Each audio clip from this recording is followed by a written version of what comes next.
দেশপ্রেমিক রাষ্ট্রবাদী মানুষদেরকে আমি দেখাতে চাই, দেখুন কীভাবে কেন্দ্র সরকার গরিব মানুষের খাবারের জন্য রেশনের চাল আটা দিচ্ছে, কিন্তু সেই আটা ও চাল তারা বিক্রি করে দিচ্ছে এবং সেই চাল ঘুরপথে চলে যাচ্ছে কিছু বড় বড় ব্যবসায়ীদের হাতে।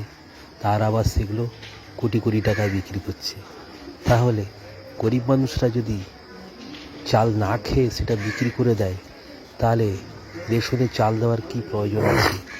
এইটুকুই আমি বাংলার শুভবুদ্ধি সম্পন্ন মানুষকে, রাষ্ট্রবাদী মানুষকে দেখাতে চাই। আপনারা এটা শেয়ার করুন এবং মানুষকে জানান যে কীভাবে ঘুরপথে রেশনের চাল কোটি কোটি টাকায় বিক্রি হচ্ছে, পাচার হচ্ছে, যাতে সরকারের কাছে এই খবর